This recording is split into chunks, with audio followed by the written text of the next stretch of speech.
अशोक खेनी साहब ने एक स्टेटमेंट दिया है कि उन्होंने ये कहा है कि शराब जो है कहाँ नहीं बिक रही। उन्होंने हद पार करते हुए उन्होंने ये तक कह दिया है कि मस्जिद और मंदिर में तक शराब बिक रही है। क्या फीमेल एमएलए नहीं होती? क्या बात है? क्या औरतों को नीचा दिखा रहे? क्या उन्होंने खाली आदमियाँ एमएलए बन सकते हैं, औरतें एमएलए नहीं बन सकते? मतलब इनकी जहनीत देखिए आप, औरतों को कितनी तरह नीच तरीके से देखते हैं। क्या करीम फातिमा एक एमएलए नहीं है, एक रिप्रेजेंटेटिव नहीं है पब्लिक की? तो हिजाब के मसले पे खामोश, सीएनआरसी पे खामोश, कोविड-1 में जब तबलीगी जमात पर हमला हुआ, ओल्ड सिटी पर हमला, तब खामोश। अब जब मस्जिद की बात आ रही है, मस्जिद के बाहर जो है शराब जो है मस्जिद के अंदर बिकने की बात जो कर रहे हैं, उसके ऊपर भी अगर ये खामोश हैं और मंदिरों को इतना बताते हुए सब जमात के सब धर्म वाले मेरे को दुआ करे, पूजा करे, एक एमएलए बोलता है शराब वगैरह बिक रहा है कि उन्होंने मंदिर को तक उन्होंने बदनाम करने की कोशिश करे इसके अंदर। क्या ईश्वर खंडरे मंदिर में बिलीव नहीं करते? क्या राजशेखर पाटिल मंदिर में बिलीव नहीं करते? क्या डीके सिद्धराम मंदिर में बिलीव नहीं करते? क्या तुम्हारा सिद्धारामैया जो है मंदिर में बिलीव नहीं करता? औज़ुबिल्लाहि मिनश्शैतानिर्रजीम, बिस्मिल्लाहिर्रहमानिर्रहीम। सबको अस्सलाम वालेकुम, नमस्ते, आदाब। जैसे कि कुछ दिनों से एक वीडियो बहुत तेज़ी से वायरल हो रहा है, मैं ख़ुद देखा हूँ वो वीडियो को। अभी मेरे एक साथी ने मुझे बताया तो मुझे बहुत गुस्सा आया। बीदर साउथ के एक्स एमएलए और कांग्रेस के बहुत बड़े लीडर और नाइस कंपनी के जो ओनर हैं अशोक खेनी साहब ने एक स्टेटमेंट दिया है कि उन्होंने ये कहा है कि शराब जो है कहाँ नहीं बिक रही। उन्होंने हद पार करते हुए उन्होंने ये तक कह दिया है कि मस्जिद और मंदिर में तक शराब बिक रही है। उनको शर्म आनी चाहिए कि किस तरीके से वो दो बड़े हिंदुस्तान के बड़े धर्मों के इबादत गाहों की धज्जियाँ उड़ा रहे हैं। और मुझे उससे बड़ा ताजुब ये हो रहा है कि अब तक जो है बीदर शहर में इसके ख़िलाफ़ जो है कोई एहतजाज नहीं हुआ, कोई प्रोटेस्ट नहीं हुआ। और जितने भी प्रोटेस्ट वगैरह हो रहे हैं, कर रहे हैं, वो बीदर साउथ में हो रहे हैं। क्या ये जो है बीदर नॉर्थ में कोई कम्युनिटी के लीडर्स नहीं है, चाहे वो हिंदू कम्युनिटी के रहने दीजिए या फिर मुस्लिम कम्युनिटी के लीडर्स रहने दीजिए, ये लोग अब तक क्यों खामोश हैं? मुझे इस चीज़ की हैरत हो रही है, ताजुब हो रहा है। क्या हमारा ईमान इतना कमज़ोर हो गया है कि कोई एक शख्स जो है इस तरीके की बातें करता है और हम उसके ऊपर अब तक खामोश बैठे हुए हैं? दूसरी तरफ जो कांग्रेस पार्टी है अपने आप को जो है मुसलमानों का ये बताती है, क्या बोलता है, मुसलमानों का हमदर्द बनाती है। और हिंदुओं को आजकल जो है सॉफ्ट हिंदुत्व की जो पॉलिटिक्स खेल रही है, उनका एक एक्स एमएलए, उनका एक लीडर जब ऐसी बात कहता है तो वो कांग्रेस पार्टी के जो बड़े बड़े कायदीन हैं वो कहाँ बिलों में छुपे हुए हैं? वो कहाँ अब तक अपना मुंह छुपा के फिर रहे हैं? जो अपने आप को माइनॉरिटी के लीडर्स कहते हैं, जो अपने आप को लिंगायत के बड़े बड़े खद्दावर लीडर्स कहते हैं, वो उनके आज उनके धर्मों के ऊपर हमला हो रहा है। उन्हीं के पार्टी का एक एमएलए, एक्स एमएलए जो है इस तरीके की बातें कर रहा है और इसके ऊपर ये लोग अभी तक खामोश है, तो ये क़तई बर्दाश्त नहीं होगा। मजलिस इत्तेहादुल मुस्लिमीन की तरफ से बीदर साउथ रहने दीजिए, बीदर नॉर्थ रहने दीजिए, हम इसका खंडन करते हैं। ऐसे स्टेटमेंट्स वगैरह जो है एक पब्लिक रिप्रेजेंटेटिव जो रह चुके हैं उनको इसी तरीके की बातें नहीं करनी चाहिए। सर, अभी आप बोल रहे हैं बीदर नॉर्थ से कांग्रेस के बड़े नेता खामोश हैं, यानी आपका इशारा कहीं एमएलए की तरफ भी हो सकता है? रहीम खान बिल्कुल एमएलए रहीम खान की तरफ भी है, बीदर के जो एमपी है भगवंत खोबा उनके तरफ भी है, ईश्वर खंडरे की तरफ भी है जो कि एमपी लड़े थे, जो मुसलमानों के जोली भर भर के वोट्स लिए हैं, उनके ऊपर भी है। और जितने भी लीडर्स हैं अगर ये उनको कंडेम नहीं करते हैं तो आने वाले इलेक्शंस में इनका जो है पॉलिटिकली बॉयकॉट किया जाएगा। एक पार्टी का जो नेता होता है, अपनी पार्टी के जो नेता की एक गलत बात है उसको बचाना ही पड़ेगा ना उनको। अरे बचाना पड़ेगा तो क्या आप तुम धर्मों के ऊपर बोल देंगे, हमारे मस्जिदों के ऊपर बोल देंगे, हमारे मंदिरों के ऊपर आप हमला करेंगे क्या? वैसे तो उन्होंने अशोक खेनी ने और एक भी बात कही उस वीडियो में कि उन्होंने नेताओं को जर्मन शेपर्ड और गली के स्ट्रीट डॉग से भी तुलना की है, तो इस बार कौन से लीडरों को तुलना की है? वो बोल रहे हैं कि स्ट्रीट डॉग्स यानी कि वहाँ के जो एरिया के जो पहले के लोकल लीडर्स उनको बोल रहे हैं, जर्मन शेपर्ड अपने आप को भी कह रहे हैं, वो बता रहे हैं ऐसा। तो वो वहाँ के जो लीडर्स हैं उनको सोचना चाहिए कि ये किस तरीके की जो बात कर रहे हैं। वहाँ के जो कांग्रेस लीडर्स हैं या फिर दूसरे जो पार्टी के लीडर्स हैं उनको इसके ऊपर गौर और फिक्र करना चाहिए कि उनका जो एक उनकी ही पार्टी का जो लीडर है इस तरीके की अगर बातें कर रहा है, अगर ऐसा बोले तो कोई एस्पिरेंट ही नहीं बनेगा, कोई टिकट ही नहीं पूछेगा। डेमोक्रेसी का मतलब क्या है? कोई भी टिकट पूछ सकता है। सब बातें कहने के बाद फिर माफ़ीनामा भी छापा है उन्होंने और कुछ वीडियो बनाई है कि उन्होंने कहा है कि उनका मतलब कहने का ऐसा नहीं था कि मंदिर और मस्जिद में शराब बिक रही है, बल्कि बाजू बिक रही है। ऐसा भी एक सफाई पेश की उन्होंने बाद में। इसको क्या बोलते हैं मालूम है? लफ्ज़ों से खेलना बोलते हैं। एक बार तीर निकल गई, सोशल मीडिया का ज़माना है, आप उसको वापस नहीं ला सकते। इन्होंने वो चीज़ बोल दी है, अब वो शब्दों के साथ खेल रहे हैं, कवर पुटअप कर रहे हैं और कुछ भी नहीं है इसके अलावा। सर जब साउथ में प्रोटेस्ट किया गया ये स्टेटमेंट के बाद, तो क्या एमआईएम बिदर में भी प्रोटेस्ट करेगी सर, बिदर नॉर्थ में? इंशाल्लाह मैं पूरे हमारे पार्टी के वर्कर्स को वगैरह को सबको बुलाकर इसकी मीटिंग वगैरह लूँगा। मैं अभी थोड़ी देर पहले ये वीडियो देखा है, उसके बाद मैं आप लोगों को सबके सामने ये प्रेस कॉन्फ्रेंस बुलाने का मकसद ही ये है। सर जब बिदर के प्रेसिडेंट एमएलए कहा कि कल्याण कर्नाटका में वो सिर्फ एक ही माइनॉरिटी के एमएलए है, तो क्या उन्होंने माइनॉरिटी के एमएलए होने के पर इस स्टेटमेंट को खंडन क्यों नहीं करे सर अब तक? पहली बात उनके इल्म में इजाफा करना चाहिए कि गुलबर्गा से भी करीब फातिमा एमएलए है। मेल को बोले। अरे क्या फीमेल एमएलए नहीं होती? क्या बात है? क्या उन्होंने औरतों को नीचा दिखा रहे? क्या उन्होंने खाली आदमियाँ से एमएलए बन सकते हैं, औरतें एमएलए नहीं बन सकते? मतलब इनकी जहनीत देखिए आप, औरतों को कितनी तरह नीच तरीके से देखते हैं उन्होंने। क्या करीम फातिमा एक एमएलए नहीं है, एक रिप्रेजेंटेटिव नहीं है पब्लिक की? क्या वो क्या रिजर्व सीट से जीत के आई है? वो एक जनरल सीट से जीती हुई लेडी है। आप एक कम्युनिस्ट फातिमा जैसी एक औरत को जो है आप माइनॉरिटी से खाली अपना एक एमएलए बता रहे बोले, तो सोचिए आप ये इनकी जहनीत किस तरीके की है।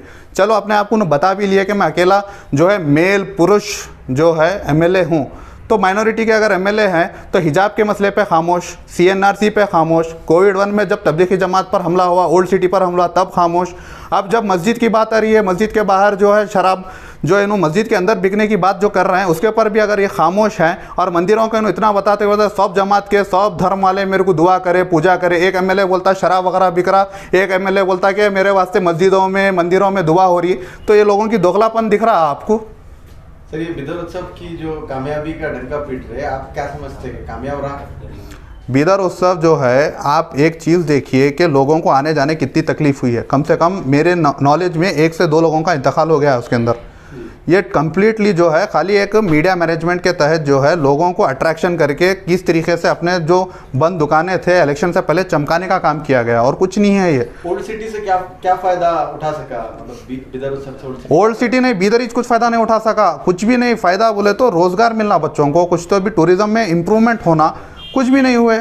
जो सड़कें वगैरह बना रहे हैं आप देखिए, मैं पहले भी बोला था अभी भी बोल रहा हूँ, एक सब्बल लेके जाइए हमारी रोडें उखड़ना चालू हो जाएंगी। एक बारिश तक बर्दाश्त नहीं कर सकते वो रोड्स। सर ये जो 2 कम्युनिटी को लेकर इतना बड़ा स्टेटमेंट दिया गया, तो कांग्रेस पार्टी इसको नेगलेक्ट कर उन्हें टिकट देगी या फिर टिकट से काटेगी सर? वो कांग्रेस को सोचना है इसके ऊपर। उन्हें मिलना चाहिए क्या नहीं सर? मैं कौन होता हूँ यार बोलने वाला उनके पार्टी का मैटर के बारे में? बिलोंग करते हैं ना सर मस्जिद और मंदिर के बारे में। अरे ऐसे आदमी को तो पूरे क्या बोलते हैं पब्लिक से बहिष्कार कर देना चाहिए। टिकट तो बहुत दूर की बात हो गई। ऐसा भी देखा जाता है कि जब बिदर में जो सियासतदान है, जैसे कि एमएलए बिदर भी मुस्लिम ही हैं, और अब्दुल मन्नान सेठ जो कर्नाटक स्टेट के वाइस प्रेसिडेंट हैं, उन्होंने भी अशोक खेणी साहब के ऊपर आवाज़ उठा सकते थे।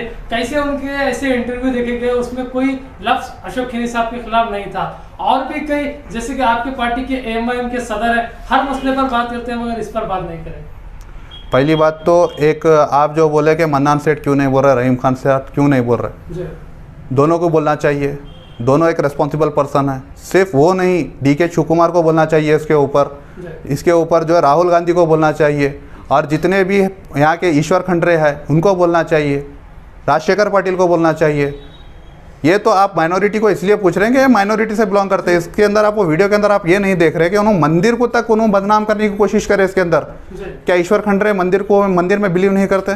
क्या राजशेखर पाटिल मंदिर में बिलीव नहीं करते? क्या डीके सिद्धराम मंदिर में बिलीव नहीं करते? क्या तुम्हारा सिद्धारामैया जो है मंदिर में बिलीव नहीं करता? उनको भी इसके ऊपर आवाज़ उठानी चाहिए ना।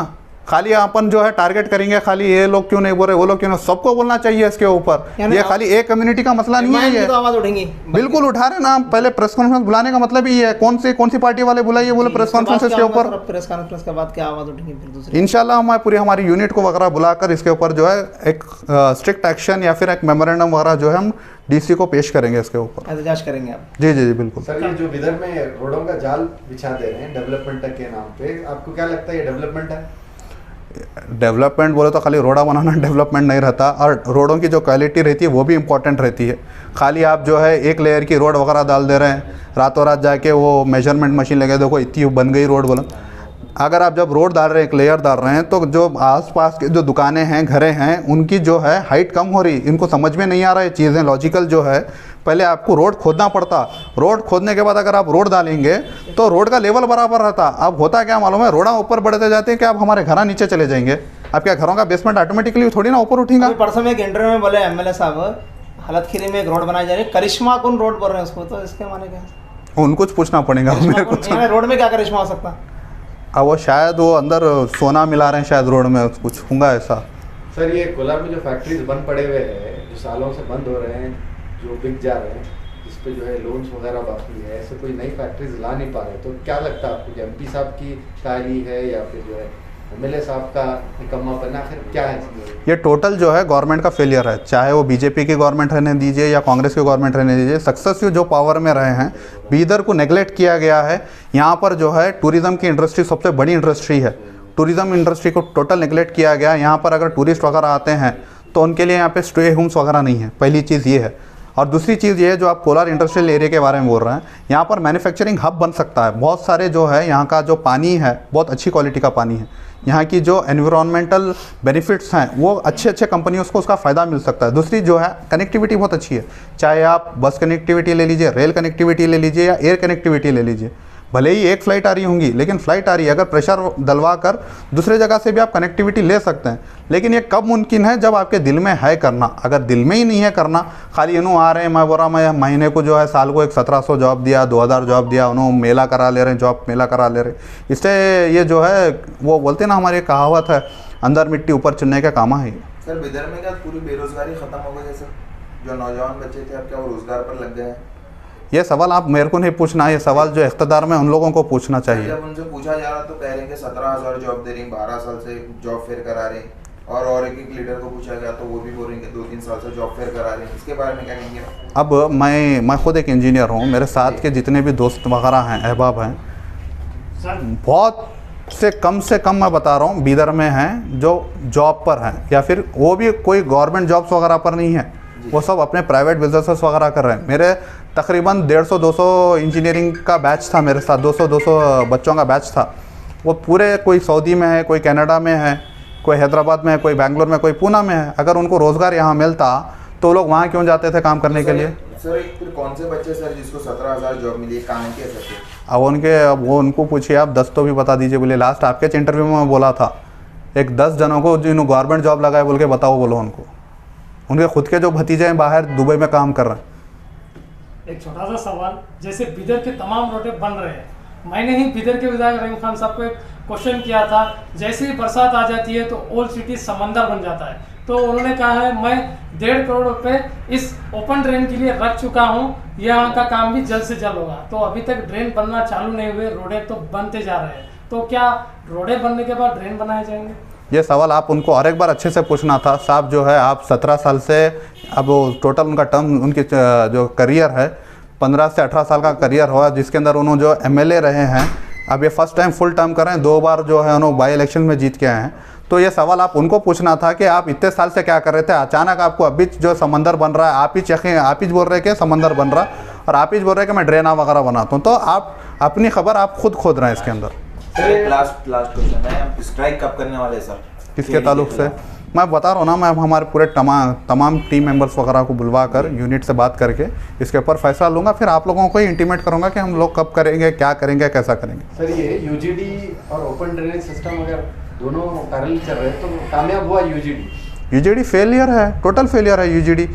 एक इंच 1.5 इंच के पाइपा डाले शहर का जो है पानी एग्जिट कराने के वास्ते। एक अच्छे इंजीनियर को बुला के अगर पूछते, रिसर्चर्स को बताते, तो उन्होंने बोलते थे कम से कम 2 से 3 इंच के पाइप्स वगैरह आपको डालना पड़ेगा। बड़े जो पाइप्स वगैरह आते, 2 से 3 इंच के बड़े जो ड्रेनेज के पाइप्स आते, वो पाइप डाले तो पानी पास होता था। तो सर ये फेलियर करप्शन की वजह से बोल के आप बोल सकते हैं सर? सब है इसके अंदर इन्वॉल्व। इनकी जो है दूरअंदेशी बोल सकते हैं आप, कॉन्ट्रैक्टर की नाहेली बोल सकते हैं, परसेंटेजेस बोल सकते हैं, हर एक का इसके अंदर जो है इन्वॉल्वमेंट है। अब देखिए, जब यहाँ पर जहाँ पर ऑलरेडी यूजीडी पड़ गया वहाँ पर सक्सेस नहीं हुआ, अभी भी न्यू सिटी में काम चालू है। आप जाके देखिए यूजीडी के जो है अभी भी पाइपलाइंस वगैरह बिछाए जा रहे हैं। और हमारे बीदर के जो आवाम है, आपको चाहिए कि रहीम खान साहब रहने दीजिए या फिर भगवंत कोबा रहने दीजिए, उनको सवाल पूछिए कि आप लोग जो ये बिछा रहे हैं, कर रहे हैं, ये जब ऑलरेडी जो एरिया में आप डाल चुके हैं वहाँ पर ये काम नहीं कर रहा, तो आप दूसरे एरिया में क्यों फिर से एक्सपेरिमेंट कर रहे हैं? क्यों लोगों को जो है त्रास दे रहे हैं? धूलों से लोगों की आँखें ख़राब हो गई। मेरे को जो चश्मा लगा, ये 2016 के इलेक्शन जीतने के बाद जब यूजीडी का काम हुआ था, धूल जाने की वजह से मेरी आँखें ख़राब हुई थी। ये सबसे बड़ा इम्पोर्टेंट, मैं खुद एक जो है विक्टिम हूँ इसके अंदर। जी सर, ये लास्ट क्वेश्चन, 24/7 जो वाटर सप्लाई है, ये आप समझते हैं कामयाब हुआ? देखिए 24/7 की मीनिंग क्या है? 24 घंटे हफ्ते के 7 दिन। जी। आ रहा है क्या पानी? आप लोग ही बोलिए, आपके घरों में पानी आ रहा है क्या? मीडिया वाले पूरे हैं यहाँ पर मौजूद, बोलिए। और आप लोग कहीं को डर रहे हैं? आ रहा है क्या पानी आपके पास? अभी खत्म हो इतने गया। सवाल उठे सर यहाँ पे प्रेस मीट में, कईयों सवाल किए गए, काफ़ी हद तक काफ़ी चीज़ों को फेलियर मान रहे हैं आप, तो इसका जिम्मेदार कौन है आखिरी?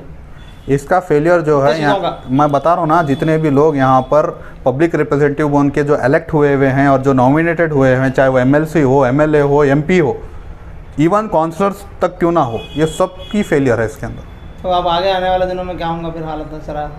इंशाल्लाह हम जो है एक अल्टरनेटिव पैदा कर रहे हैं मजलिस की तरफ से, जो है हम इंशाल्लाह आने वाले वक्त में इलेक्शंस वगैरह में कंटेस्ट करेंगे। जब तक हम पावर में नहीं आते, ये नाइंसाफ़ियों के खिलाफ जो है हम रोक नहीं सकते सब चीज़ों को। आवाज़ उठाने के लिए MIM विकल्प बन सकती है आगे? इंशाल्लाह बनेगी ज़रूर। क्या आप भी लड़ेंगे इलेक्शन सर? MIM से कैंडिडेट आप भी हो सकते हैं? अगर वो पार्टी का फैसला है, अगर वो पार्टी मेरे को टिकट दे तो इंशाल्लाह कोशिश करूँगा। बिदर नॉर्थ? जी बिल्कुल। अगर पार्टी आपको टिकट देती है तो आपके लिए लब्बैक बोल के निकलूँगा। यानी पार्टी के समर्थन में रहेंगे? जी जी जी बिल्कुल। Thank you.